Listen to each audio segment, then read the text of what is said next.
Hello world, my name is Colton Ogden and I am joined today by Isaiah Stenzel.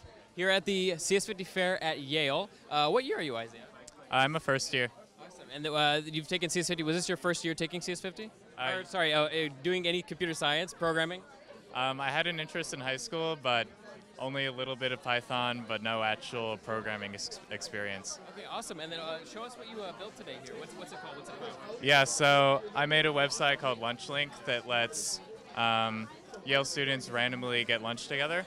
And it's designed so where you can meet people outside of your own social group, people you normally wouldn't talk to.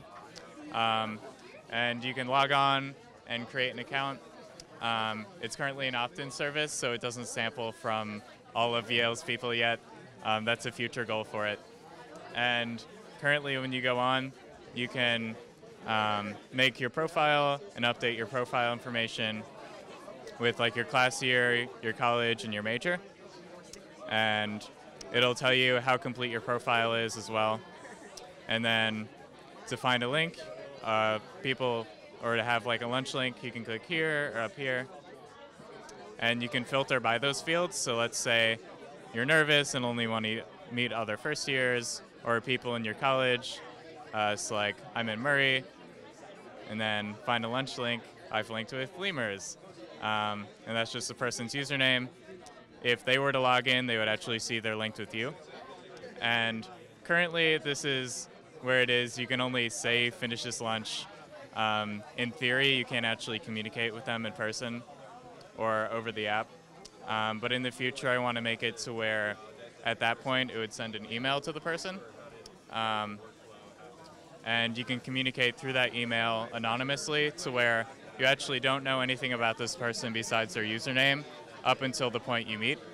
And that way you don't have any bias on who they are or how they think. And it's just a random way to meet new people. Yeah, I like that sort of anonymity aspect to it, where you're not able to sort of pass judgment on anybody before you actually meet them for the first time. Yeah, I think that's cool. I think that allows you touched on an example that you yourself have done using a similar service, somebody that you would have not have probably met otherwise. Yeah. Or I was talking to him earlier.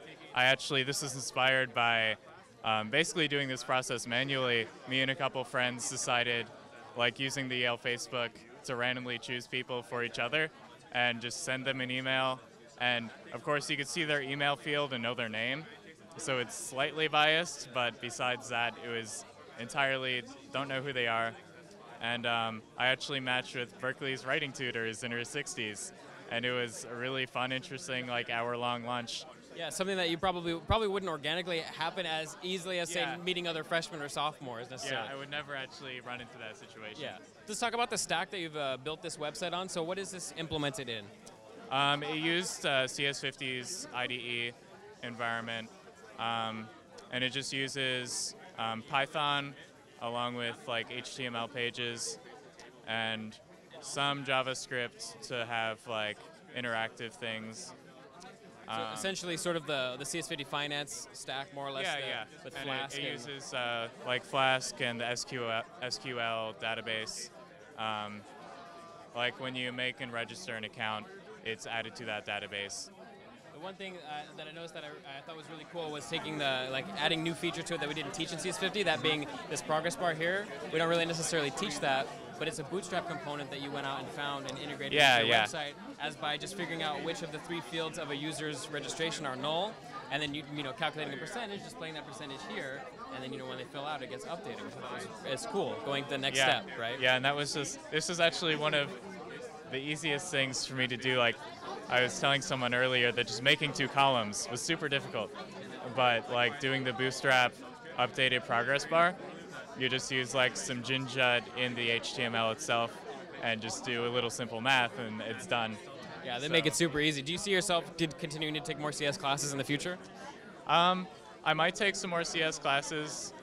I'm a mechanical engineering major, so there's not much squeeze room there. Nice. No, I understand. Yeah, understandable. I definitely think like any major you have, like I'll use this in mechanical engineering. Even just the logic of like programming and thinking. Yeah, it's a really great skill to have. Awesome. Well, thank you so much, Isaiah. I appreciate it. Thank you for interviewing today. Definitely. This was LunchLink, and this is CS50.